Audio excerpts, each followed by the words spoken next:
테슬라 소식입니다. 1. 중 생산량 확대, 부품 공정 개선. 테슬라가 중국에서 부품 제조 공정을 바꿔 생산량을 늘기로 했다.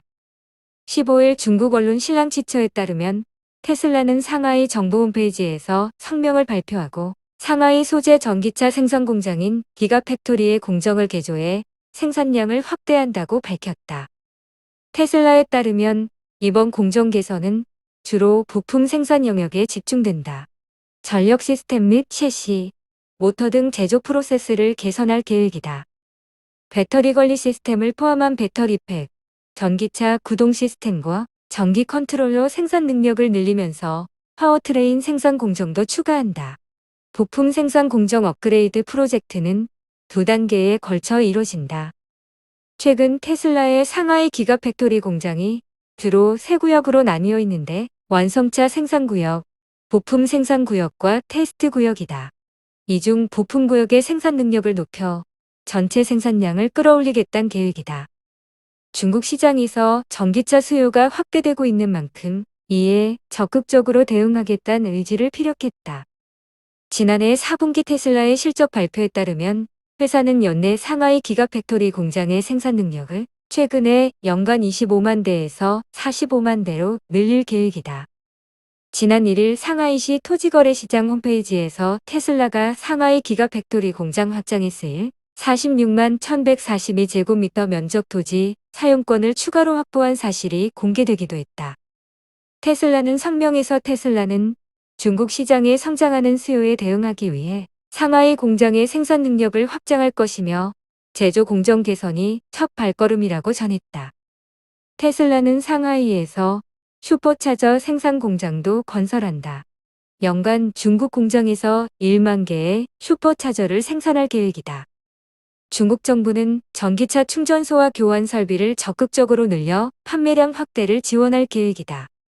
중국 관리감독기관에 따르면 2025년까지 중국에서 전기차가 신차 판매량의 20%를 차지할 것으로 전망된다. 지난해 점유율은 5%였다. 2. 암호화폐 투자 2배 늘린다. 코인마스터 직함 추가.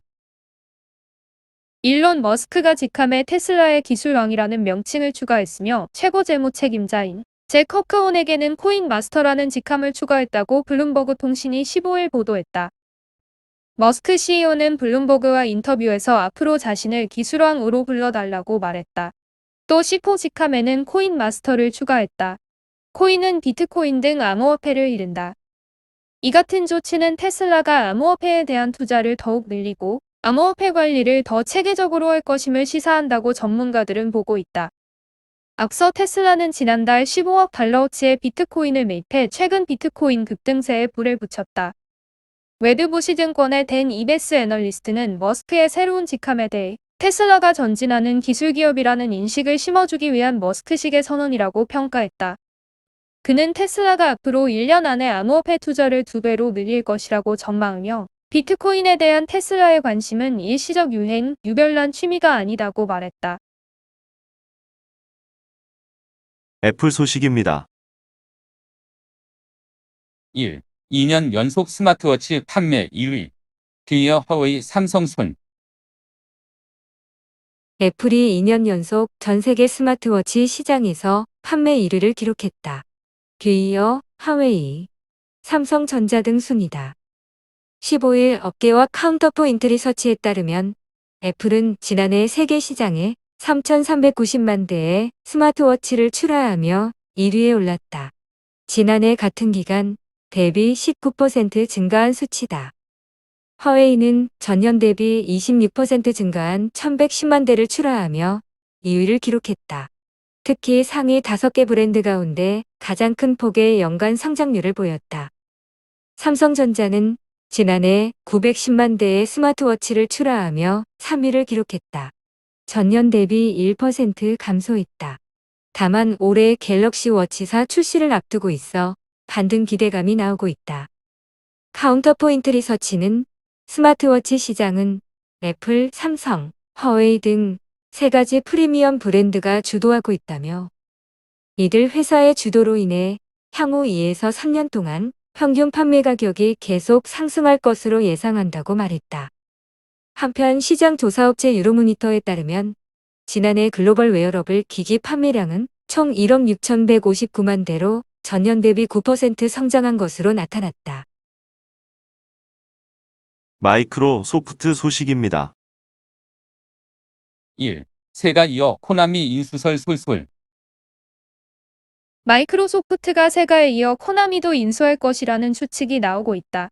제니맥스 인수에 75억 달러를 투자한 MS의 다음 행보에 관심이 집중되고 있다. 15일 업계에 따르면 MS가 인수설이 나온 세가에 이어 코나미의 인수도 검토 중이라는 루머가 돌고 있다. MS의 세가 인수설은 지난해부터 끊이지 않고 있다. MS의 코나미 인수설은 최근 보여주고 있는 공격적인 인수 행보에 따라 설득력을 얻고 있다. MS는 엘더 스크롤 폴아웃 등의 IP를 보유한 베데스다의 모 회사 제니맥스를 75억 달러에 인수했다. 여기에 추가로 인수할 업체도 물색하고 있는 것으로 알려졌다. MS는 소니 플레이스테이션에 엑스박스가 밀리는 것은 독점 타이틀 부분에서 경쟁력이 떨어지기 때문이라고 판단하고 있다. 이에 MS는 제니맥스의 타이틀 라인업을 엑스박스 독점 라인업으로 편입한다는 계획이다. 세가와 코나미 인수설도 같은 맥락이라고 볼 수 있다.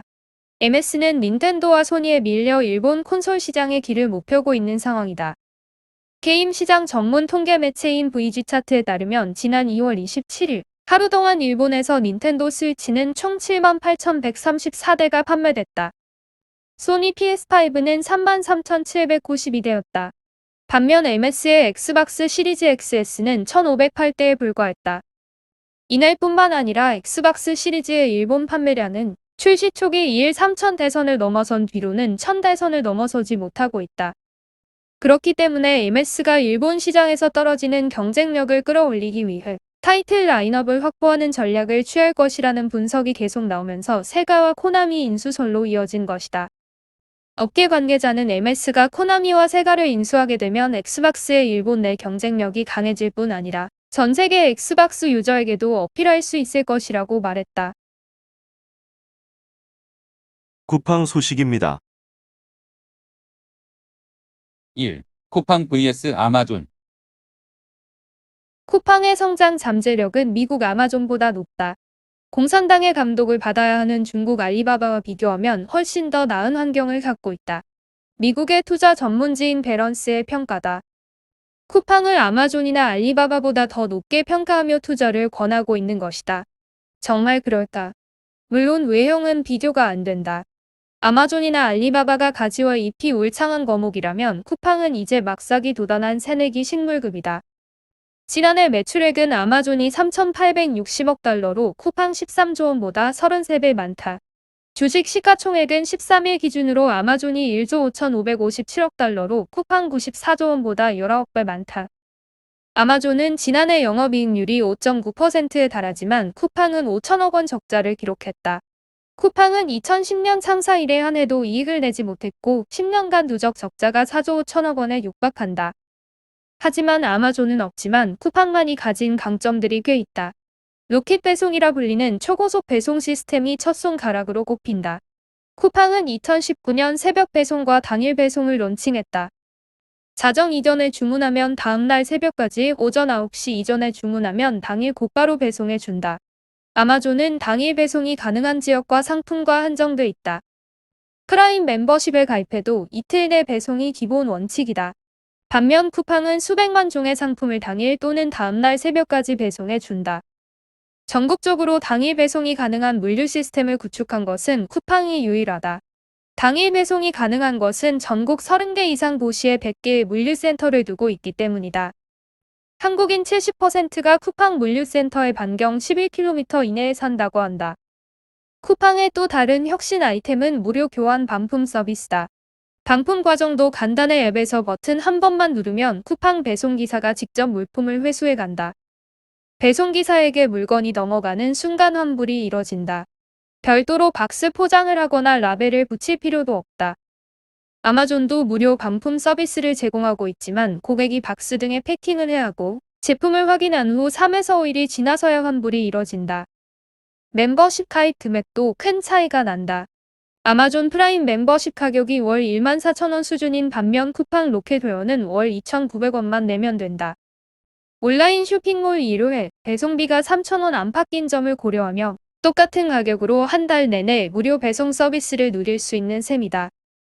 전자상거래 부문 성장 잠재력도 쿠팡이 더 뛰어나다는 평가다.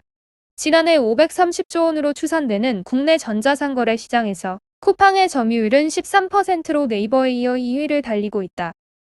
아마존은 미국 소매 전자상거래 시장의 47%를 점유하고 있다. 역설적으로 시장 점유율을 끌어올릴 여지는 쿠팡 쪽이 좀 더 높은 셈이다. 이를 반영하듯 주식시장에서도 쿠팡에 좀 더 후한 점수를 주고 있다. 상장 첫날 매출액 대비 시가총액 배율은 쿠팡이 7.7배에 달해 아마존, 이베이, 징둥닷컴 등을 앞질렀다. 그러나 쿠팡의 앞날이 마냥 탄탄한 것만은 아니다. 뉴욕 증시 상장으로 5조 원대 투자 재원을 확보했지만 지속 가능한 시스템을 구축하는 게 관건이다.